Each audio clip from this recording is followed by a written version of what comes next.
buen día para todos. Hoy estudiaremos el costo del descanso. Antes de empezar, lo haremos con una palabra de oración. Oremos. Padre Santo y poderoso Dios, te damos gracias, Señor, en esta hora por la bella oportunidad que nos das de transmitir un mensaje de salvación. Permite que el Espíritu Santo nos use y que podamos ser usados por ti. En el nombre de Jesús. Amén. El versículo de memoria lo encontramos en Salmo 51:10. Dice la palabra de Dios: crea en mí, oh Dios, un corazón limpio y renueva un espíritu recto dentro de mí. A veces queremos la paz y la buscamos tanto que terminamos cansados y desesperados. Algunos le apuestan a la paz y la seguridad que están dispuestos a pagar un precio. Hoy casi no hay un lugar sobre la tierra donde puedas estar tranquilo. Escuchas las noticias y ya pierdes la paz. A veces quieres cerrar los ojos y desconectarte de este mundo lleno de inseguridad. Tomemos un ejemplo de verdadero descanso en Jesús. Miremos el arrepentimiento del rey David. Su arrepentimiento fue sincero y profundo. No evadió su crimen. Oró a Dios buscando alivio para su alma. Vio lo perturbador que es el pecado. Su alma se sentía depravada. Aborreció su pecado. Oró a Dios pidiendo perdón. También pidió a Dios pureza de corazón. Sabía que Dios no despreciaba el corazón contrito y humillado. David cayó y Dios lo levantó. Si tú caes, recuerda que Dios también te puede levantar. Por el contrario, Saúl menospreció el reproche y endureció su corazón. Lo de David es un arrepentimiento genuino y un modelo para nosotros, para que si hemos pecado, podamos cobrar ánimo para arrepentirnos y andar nuevamente en los caminos de Dios. Si te humillas y te arrepientes como lo hizo David, hay descanso para tu alma. Leamos 2 de Samuel, capítulo 11, versículo 1 y 2. Dice la palabra de Dios: aconteció al año siguiente, en el tiempo que salen los reyes a la guerra, que David envió a Joab y con él a sus siervos y a todo Israel, y destruyeron a los amonitas y sitiaron a Rabá, pero David se quedó en Jerusalén. Y sucedió un día, al caer la tarde, que se levantó David de su lecho y se paseaba sobre el terrado de la casa real, y vio desde el terrado a una mujer que se estaba bañando, la cual era muy hermosa. David debía estar con su ejército, pero se quedó en palacio a descansar. Debía luchar contra los enemigos de la nación para llevar paz a su pueblo. Pero David ve una mujer hermosa, manda a preguntar por aquella mujer. Cuando surgió la tentación, David no la resistió, sino que descendió del palacio, determinado a realizar sus malos pensamientos. Fue el tentador quien había sugerido el pecado, y David debería haberlo apartado con un quítate de delante de mí, Satanás, tal como lo registra el libro de Mateo capítulo 4. En vez de eso, escuchó al seductor y le obedeció en vez de obedecer a Dios. Si David se hubiera detenido por un momento, si hubiese elevado los pensamientos al cielo en oración, si hubiese concentrado la mente en las responsabilidades de su cargo real, o se hubiese entregado al manejo de los asuntos del Estado, habría sido quebrantado el encanto del enemigo. La conducta de David en este caso es un triste ejemplo de lo que puede ocurrir a una persona piadosa cuando abandona al Señor, aún por un momento. Se ha registrado en ese caso como una lección para otros que también pudieran ser tentados. No es el plan de Dios excusar el pecado. Dios ama al pecador, pero aborrece el pecado. Aún de los mayores héroes y de las personas más santas que haya registrado la palabra de Dios. El pecado de David fue seguido por un profundo arrepentimiento y por el perdón divino. Sin embargo, su cosecha del mal nubló todo el resto de su vida. Todo indica que Urías era un valeroso soldado y un hombre de carácter recto. El pueblo eteo era belicioso y valiente. La falta de David fue especialmente atroz, puesto que Betsabé era una mujer casada y su esposo era uno de los oficiales más nobles y dignos de confianza del rey David, un hombre de raza extranjera que se había relacionado con el verdadero Dios. David trató de encubrir su pecado, como dice el adagio: nadie es ladrón hasta que no lo cojan robando. Betsabé queda embarazada. Leamos 2 Samuel, capítulo 11, versículo 8, 9 y 15. Dice la palabra de Dios: después dijo David a Urías: desciende a tu casa y lavas tus pies. Y saliendo Urías de la casa del rey, le fue enviado presente de la mesa real. Mas Urías durmió a la puerta de la casa del rey con todos los siervos de su señor, y no descendió a su casa. Y escribió en la carta diciendo: poned a Urías al frente en lo más recio de la batalla, y retiraos de él para que sea herido y muera. David hace un plan. Es el rey y se le debe obedecer. Manda a buscar a Urías para que duerma con su esposa Betsabé y así poder cubrir su pecado. Pero ese plan de David fracasó. Tal como fracasan todos los planes de Satanás si tú te colocas a los pies de Cristo Jesús. Urías era un hombre de reputación. David se desespera y recurre al asesinato. David escribió una carta. Fueron infructuosos todos los esfuerzos de David para ocultar su pecado. Cuando tú tratas de encubrir una mentira, más rápido te agarran. Al fin, en su desesperación, decidió recurrir a un asesinato para callar la voz de Urías y librarse. David se había colocado en las manos de Satanás, el que ahora estaba determinado a llevar al nuevo monarca de Israel, como a Saúl, a la ruina y a la destrucción. Es evidente que el único deseo de David para evitar la ignominia delante de la nación, a fin de ocultar su culpa, no iba a detenerse ni ante un asesinato.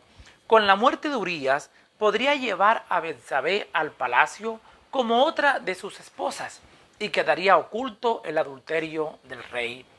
Tanto se había rebajado David que convirtió a su digno oficial en el portador de su propia orden de muerte, es decir, que el mismo mensajero para su propia muerte fue el mismo Urías. Urías llevó la carta.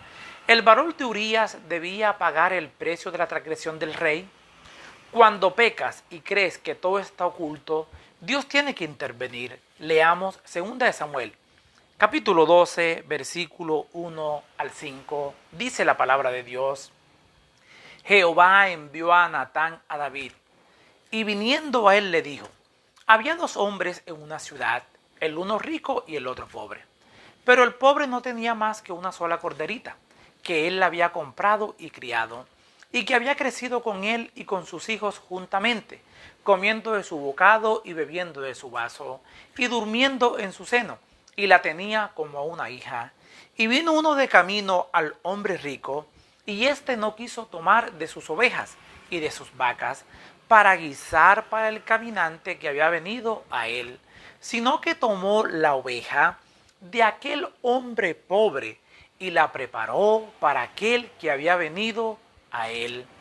Entonces se encendió el furor de David en gran manera contra aquel hombre, y dijo a Natán: vive Jehová, que el que hizo tal es digno de muerte. Se encendió la ira de David. A pesar de su pecado, David aún conservaba un sentido innato de justicia. David, como rey, sabía que era hacer lo correcto delante de los ojos de Dios, y prestamente dio su veredicto. Con un solemne juramento pronunció la condenación del hombre. David no sabía a qué hombre se refería Natán, pero lo que en realidad había hecho era condenarse a sí mismo. Natán le dice: tú eres aquel hombre. Natán le revela su pecado. David, el juez, había condenado a muerte a David, el transgresor. No podía contradecir su propio fallo, porque él mismo había pronunciado la sentencia. Hubiera sido inútil alegar que los hechos, tal como fueron presentados, no correspondían con el crimen cometido. En realidad, el acto cometido por David era mucho más grave que aquel por el cual había pronunciado la sentencia de muerte. David queda sin excusa. No sabía cómo seguir ya ocultando su pecado. Sabía que Dios lo había descubierto. Sabía que había pecado y que la sentencia era justa. A pesar de la magnitud de su crimen, aún no tenía muerta la conciencia. Durante un tiempo, había logrado encubrir su crimen ante los ojos de los hombres, pero nunca ante los ojos de Dios. Pero no pudo ocultarlo de Dios. Mediante una cadena de circunstancias, el Señor le permitió que captara una vislumbre de la terrible naturaleza del crimen que había cometido y que pronunciara una sentencia justa contra sí mismo. La resuelta aplicación de la parábola al rey muestra la santa osadía y fidelidad del profeta de Dios. David dice, pequé. El contexto muestra que estas palabras fueron pronunciadas con sinceridad. El reproche de Natán había hecho un impacto directo en David, y éste humildemente confesó que era pecador. En el Salmo 51, escrito en este tiempo, David no solo reconoció su pecado y pidió perdón, sino que imploró a Dios que creara en él un corazón limpio y renovado, que renovara un espíritu recto dentro de él. El Salmo 32 pudo también haberse originado durante esta crisis. Has remitido tu pecado, perdona tu pecado. Estas palabras pueden reanimar a todo pecador, pues muestran que el Señor está dispuesto a perdonar por muy grande que sea la transgresión. El arrepentimiento implica un cambio en la disposición básica del pecador para con el pecado. Es decir, que un arrepentimiento debe abandonar lo que tú estás haciendo y convertirte en una persona santa. Generalmente los hombres pecan porque desean hacerlo. Esto hace difícil que sientan pesar por un pecado que han planeado deliberadamente y han llevado a cabo su propósito. Solo podrán hallar el arrepentimiento cuando estén dispuestos a cambiar por completo sus conceptos y su conducta, y con la ayuda de Dios a desarraigar de su naturaleza el mal que ocasionó su transgresión.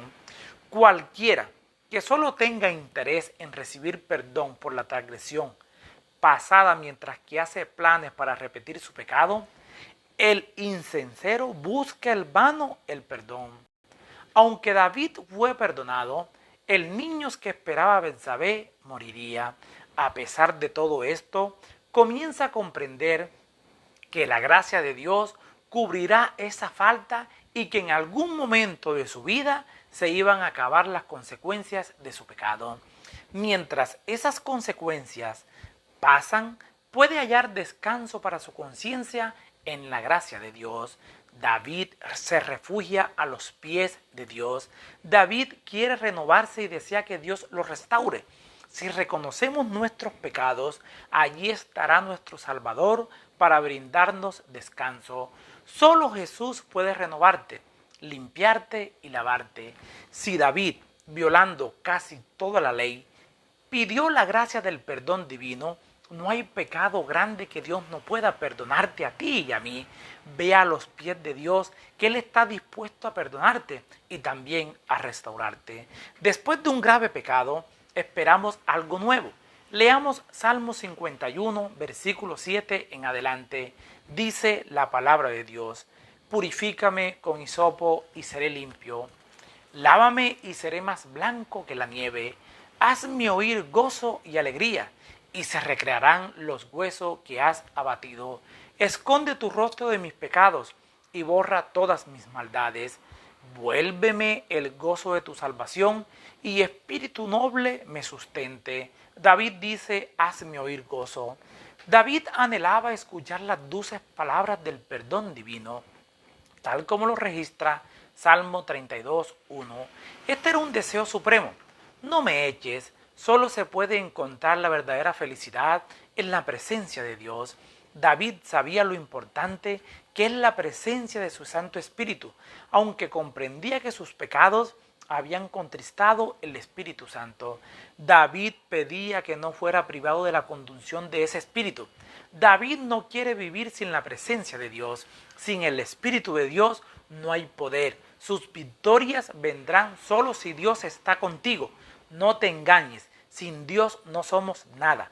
La vida cristiana depende de Jesús. David sabía que solo Dios puede crear algo bueno en nosotros y al hacernos nuevas criaturas podemos descansar en Él. ¿Qué quiere enseñarnos David con esta experiencia dolorosa? Leamos Salmo, capítulo 51, versículos 13 y 17. Dice la palabra de Dios: entonces enseñaré a los transgresores tus caminos, y los pecadores se convertirán a ti. Los sacrificios del espíritu quebrantado, al corazón contrito y humillado, no despreciarás tú, oh Dios. Entonces enseñaré. David se vuelve de los ruegos a las promesas. Promete enseñar a otros la malignidad del pecado para que abandonen sus malos caminos y busquen misericordia y perdón. Gracias al ejemplo de David, muchos aprenderían que Dios concede misericordia a quienes abandonan sus pecados, síntomas en que hubieran caído. Los sacrificios de Dios, es decir, los sacrificios que Dios aprueba, el espíritu quebrantado, el gozo por haber recibido el perdón, no impide que se sienta tristeza y contrición por haber pecado. Cada vez que Dios nos perdona nuestros pecados y nos vuelve a crear, algo cambia. El maravilloso perdón de Dios une nuestros pedazos rotos con preciosidad. Si te arrepientes de corazón y te humillas delante de Dios, eso es alabanza para Él. Y cuando eres transformado por su poder, el mundo lo notará en ti y eso sirve como rayos de luz para aquellos, para que lleguen a los pies de Jesús. Nuestra experiencia de ser perdonados atrae a otros en busca del perdón. Así que si has fallado, si has cometido un pecado que tú piensas que Dios no te puede perdonar, te invito en este momento a que mires la historia de David. Les habló Flavio Martínez. Que la acompañe en este día. Lluvias de bendición.